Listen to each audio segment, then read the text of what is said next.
Hello everyone, thank you very much for joining me. In case you couldn't tell by the intro of the video, I've created a mini version of the Soul Portal. So the mini portal is a 1/3 scale version of the larger Soul Portal, and I created it with the intention of getting it into as many homes as possible because I've seen the effectiveness of the larger one and I just want to make it available to a wider range of people. And even though it's a mini version, it still packs every bit of the punch that the large one does, and I actually got one here. So this is the large.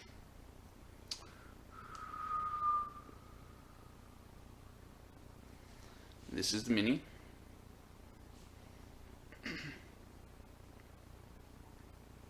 So let me know if you're interested in one of those, and take a look at the website, and let's get into the message.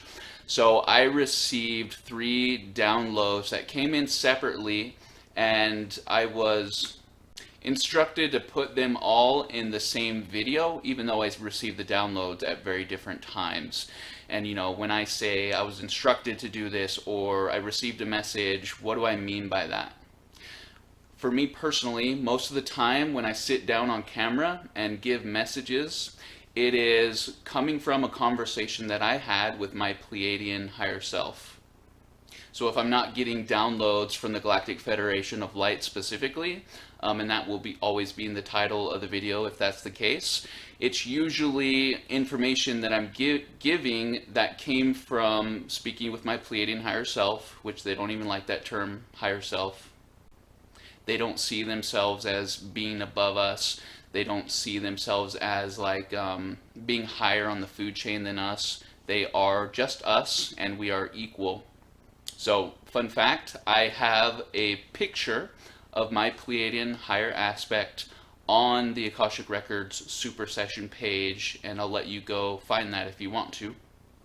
But I just want to reaffirm with you, when I do get these messages, when I do have these interactions and exchanges that I've been lucky enough to have, I'm communicating with people. I'm communicating with beings that feel a lot like the brothers and sisters in here and our neighbors and the people that we share this experience with. And I think sometimes we block ourselves from having experiences with them because we put all of these grand expectations on the experience, when really what it is meant to be more casual. It's not meant to be like we see in the movie theaters. It's not meant to be like even what we read in history books and Bibles and prophecy and that kind of thing. It's all very casual, and when I'm communicating with my higher self, I'm speaking to a person who just happens to have the same soul as me. So keep in mind that you are a multidimensional being right now, pretending that you are not that. The reality is that you are experiencing life in a variety of different dimensional spaces, and right now your awareness is in the 3rd. So keep that in mind going forward. Make your interactions with spirit very casual. Make your engagement with extraterrestrials normal. We did come here after all to normalize these things. We're normalizing them by being unafraid to step into the unknown, having the experiences over and over again until it's illuminated for everyone else in consciousness, and that is going to allow us collectively to pick up where we left off. And I want to talk a little bit about that later. But I also want to let you know, before we get into the specific message, that when I'm in session with somebody, the guides always ask that I point out things that make you different or things that distinguish you from the other people that I read for. And you would think that, I'm opening the records for all of these old souls, and it would be pretty much the same from person to person. And I want to let you know that that's not the case at all. And the reason that the guides want me to point out the little things that make you different is because they know that sometimes old souls feel like they get lost in the crowd. Please let it sink in this now moment how different you are, how unique your skill set is, how different the experience you've accumulated has been. You are where you are right now because there's nobody else that can do what you do. There's no other soul who could have walked your path and got the results that the Creator was looking for. That's how different you are in a planet of 8 billion people, in a galaxy full of trillions. There is nobody like you, and there is nobody who could have walked the path that you have walked. And let's start there, because I want to address the idea of a path. And I know it makes sense. We're all on a journey here. Everybody here, from the moment they're born to the moment they pass away, is on a path. And that's how we approach it in the spiritual community. We're on the road less traveled. We're way showers. We're light workers. We are illuminaries who clear the way forward for everybody else to follow. But I want to tell you now that most of you are reaching the point where the idea of pursuing a path or being on a journey is counterproductive, because what you're meant to do is you're meant to arrive in the now. You are meant to transcend the linear processes that everybody else is engaged in, and you are meant to arrive in the now moment and carry that now moment with you wherever you go. It's not uncommon for people to be able to arrive in the now. What is uncommon is for that person who has arrived to hold that awareness with them and in the process relieve themselves from the linearity that they've experienced. And like I said, most of the information I bring forward is advice given to me by my Pleiadian aspect, and what I'm bringing to your attention now is advice that was given to me about myself. I have a busy schedule now. I have a past that I've not completely made peace with. So I'm constantly going back and forth between where I've been and where I need to go.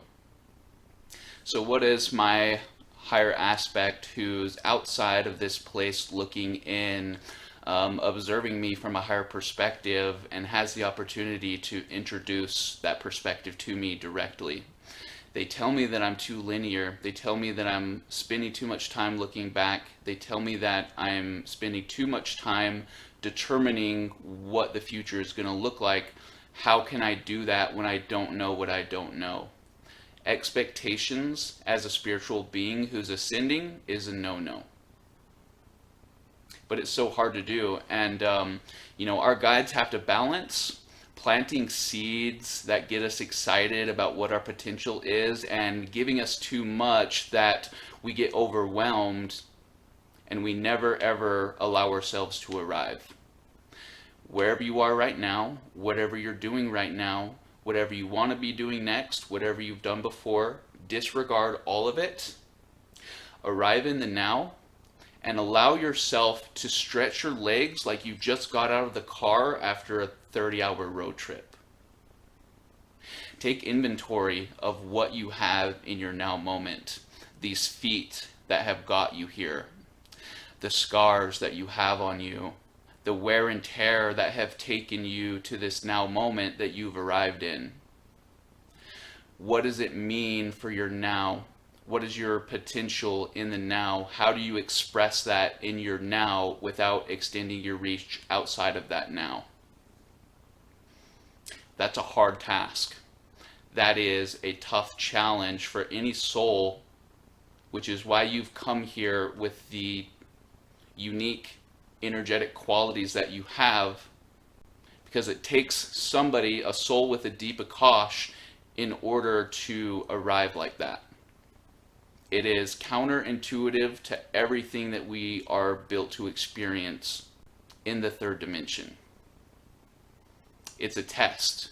It's a challenge. You're testing yourself.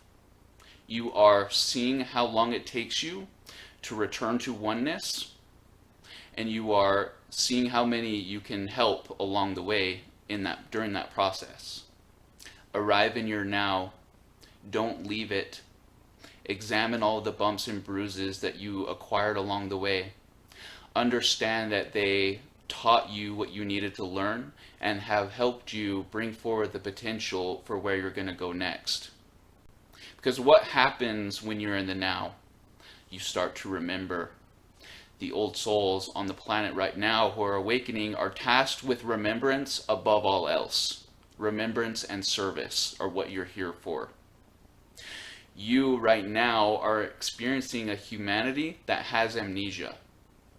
This was once a thriving, abundant, blissful paradise that took a turn away from that for thousands and thousands of years.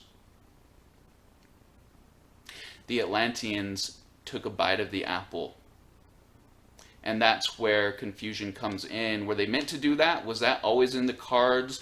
Is the creator always going to ask these civilizations that come into being to separate themselves from him so that they can, discover who they are for themselves? Or, were we forced into limitation and illusion and darkness? That's for each individual light worker to decide. And I want to tell you, in the universe, our cosmic friends, they see it both ways. I interact with beings who are totally on board with everybody has to go through.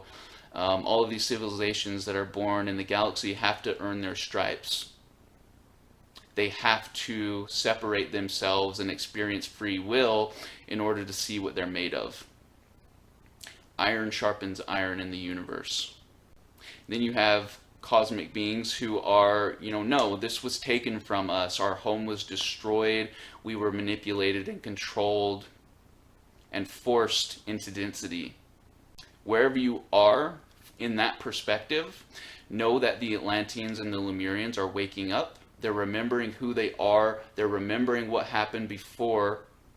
They have all of the receipts. And what's going to happen is there's going to be a collective picking up where we left off. But it's not going to be the same. It's going to look a little bit of, a little different. But imagine a humanity that is in full remembrance of the civilization that was lost before and forgotten. See yourself there. Your next lifetime is going to be in New Atlantis. The history books are going to look very different. Arrive in your now. Stay there so you can remember your Atlantean experience and collectively help everyone else remember the same so we can get to business, picking up where we left off, building this pearl of the galaxy that is universally special and unique in every way. The next piece of advice that was given to me was to use my Akashic records to find the builder. And this is relevant to so many of you who are watching this. I can't even tell you. I have never been more excited to bring a piece of information forward to you. A lot of you have spent years and years and years and even decades bringing forward the healer, bringing forward the reader, bringing forward the channeler, bringing forward the practitioner and the energy worker, either from past lives or alternate timelines. Right here, as you sit in front of me listening to my voice, you should know that it is most likely that you have all of the healing esoteric energies that you need to and that you're going to have. What you need to do now is you need to go into the records and you need to find the builder. You need to go into the records and you need to find the version of you who can piece by piece every day build until eventually there's something astonishing that has manifested. You need to jump into quantum realities, see a version of yourself who from the beginning of the day is up an atom piece by piece building, and you need to radiate yourself with those energies while holding up open a portal in the third dimension. You already have the healer. You already have the mystic. You already have the reader. Find the builder that's going to allow you to find a way to apply those skills. You already have the energies of a teacher. Now you need to go and get the builder and create a platform for you to express that ability to teach. You need to go in and get the builder so that you can create a business around your services that are going to benefit everybody else in this experience. Go and get the builder. Go visit lifetimes that were very unspiritual, but the motivation and the work ethic were there in abundance. And sometimes, I talk like this. I talk about manifesting and fulfilling your potential and creating different experiences that you've been looking forward to, opening healing businesses and practices and whatever else it is that the light workers are being called to do right now. You should know that not everybody is going to do those things and not everybody wants to. So when you give messages like this, I know that it can turn off people who are perfectly fine and content doing what they're doing, being themselves. And I want to let you know that that's perfectly fine and okay and wonderful. You don't have to come in and create something to have value. You don't have to come in and manifest this huge YouTube following to be influential over energy and consciousness in this place. Back to what I said earlier, everybody who's incarnated here, all old souls, are unique in the frequencies that they carry, the experience that they have, and the energy that's with them. You being born into this planet is enough. Everything that you do outside of that is an elective as far as I'm concerned. A lot of old souls, yes, can directly and consciously influence and raise mass consciousness. You should know that you are doing an awful lot of work just by showing up and just by being the loving, healing, balanced version of you. You're healing Gaia just the same. Don't feel like you're doing enough. Don't feel like you're not doing enough, because that's not the truth at all. And if your guides were to step in front of you right now, they would be overwhelmed with joy and in awe of how much you've accomplished. And it kind of breaks their heart when they're looking at you and you're in a situation where you don't feel like you're good enough, where you don't feel like you've achieved enough, where the years have gotten away from you and you feel like you've let everybody down. That is not the case at all. And you should make it an effort to see yourself as the Creator sees you. The guides, your angels, don't see the version of you in limitation, and they're not in judgment of anything that you've experienced, anything that you've done here. The guides see you. They see you as the whole being that you are. They see you as the family that they've known for eternity. And there is nothing that you could do in this experience that would exclude you from the love that they have to give you. Anyway, my family, appreciate you watching the video, and I appreciate all the support that you guys give me and the words of encouragement and booking the services that you do. It really goes a long way for me, and appreciate all of you guys. Thank you very much. Goodbye.